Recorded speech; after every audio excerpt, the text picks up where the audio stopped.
Okay, so welcome back to the 10-6 Diaries. So last time I finished off running my season opener, so it was a bit of a downer with a pretty slowest time ever for an opener. But I had to get back to work, so day after opening, did some training, did a little general day. So my general days pretty much consist of a little easy warm-up, pretty much just biking, and then some stretching. I'll sometimes do skips, but if I'm looking to reduce volume on elastic contacts, I'll just kind of miss the skips out. I just kind of like auto-regulate a lot of my training based off how I feel. I think that's generally quite a smart way to go about training. It's a good idea to cut things if you're not feeling as good, or sometimes even do more if you're feeling quite fresh and ready to go. Just really depends, like day to day. But yeah, so did that, and then as I was saying, my general day sort of consists of some sort of bodybuilding circuits, sometimes med ball work, and then some bodyweight stuff as well. So just sort of like all sorts, but nothing really too intense that's gonna fatigue me a crazy amount. But I just wanted to get back to it because I still felt relatively fresh, and just because I sort of essentially had like a 10-day period of like reduced training load, I just wanted to start building up training load. So then the Friday, did all of those little drop jumps there, quite like drop jumps as a way to still get some elastic contacts in without really, doing anything that's going to put me at too much of a risk of injury.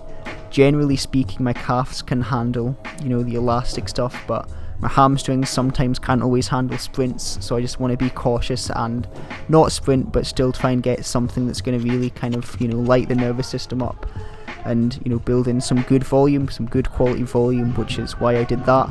My knee was a little sore when doing them, like not actually when doing them, it was sore like the day after, but it wasn't really too bad. It didn't spike to above 3 out of 10 pain, so generally that means I can still keep going without really doing anything like rehab or anything like that.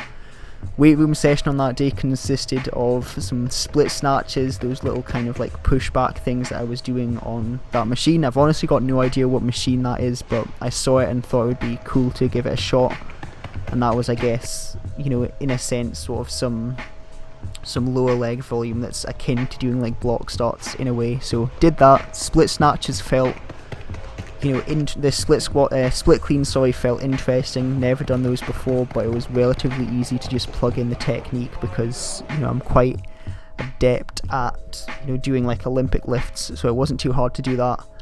Monday session was then some 20-meter flies, so managed to drop 2.03. Did 5 reps on 20-meter flies with a sort of 30-meter run-in. The run-in wasn't really great because the track that I'm training at, I've not really got a lot of space to play with, so I'd prefer to have more of like a walk and then skip in, but I had like 1 meter before the sort of like 30-meter line essentially. So it was probably like a 29-28 meter run-in realistically, but yeah, times are looking really solid. Like I'm not really far off the shape that I was in last year, when I think I was definitely in sort of 6.9, possibly 6.8 shape. So I think it's just going to take like the right day to sort of drop something fast. But yeah, form's looking generally similar to what I was doing last year over like a 20-meter split. So not really too bad. Then the lifting session, power cleans, moving an all-time best on 85 kilos, the fastest I've ever moved 85 kilos at 2.08 meters per second for the peak velocity. Tried 90 for a single, but it didn't go as well as I was hoping it to go. It was actually moved quite slow. And then yeah, the back squat rep, it moved fast as well. So feeling like, as you can sort of see, my general shape, I've maintained a pretty good shape. I've not really lost too much, which is good. Then did these broad jumps after, which I sort of regretted in the days after this, because obviously I did my jumps on Friday, then doing some more jumps on this day. My knee did flare up a little bit, probably to like a 3 out of 10 pain, but just sort of like unloaded and didn't do jumps for the next 5 days, and my knee then felt quite good after that, so that was decent. Then Wednesday session was some resisted sprints, so my body was feeling a bit bad from the Monday session, unsurprisingly, because that's sort of my hardest day because we're front loading the week. So I just took it nice and easy on these sprints, probably pushing to about 90% I would say on these reps, so just a few 30s. Feeling decent, just as I say, like some technical work at 90%, just building some volume in. So then some block cleans to reduce the fatigue essentially, because obviously pulling from the floor is a bit more fatiguing, so this is our way of reducing the fatigue, is pulling from the blocks. And yeah, they felt really good. I actually really liked how my technique looked, like I really extended well on those, and yeah, they just felt very good.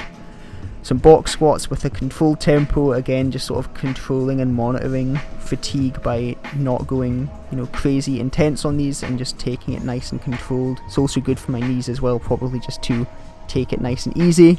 Then we get to Friday. This is the day before the meet, so I did a little shakeout, some 4 steps on the turf. I think I did like 2 reps of that, and then I did a bunch of vertical jumps. Did a little warm up beforehand as well, some skips, sort of just like a full warm up really to get the blood flowing. And yeah, the jumps sort of indicated that I was in a pretty sort of average form.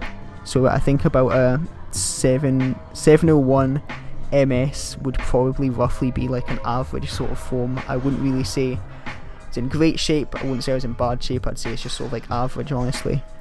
So then I was doing these 53 kilo hang cleans that I call TPV cleans, so just focusing on moving the bar really fast, not even really racking it at all, just like pulling it high and, you know, then putting it back down.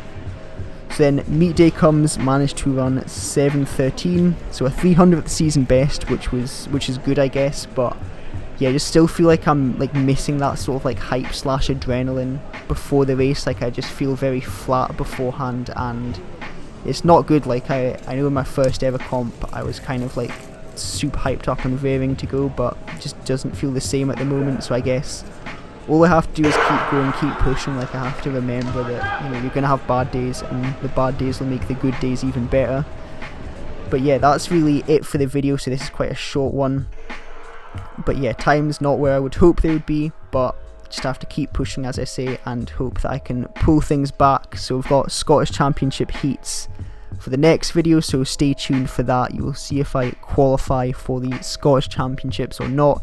It was definitely a high quality competition weekend, like there was a lot of fast guys there, so yeah, I guess check back next week to see if I qualify for the Scottish Championships.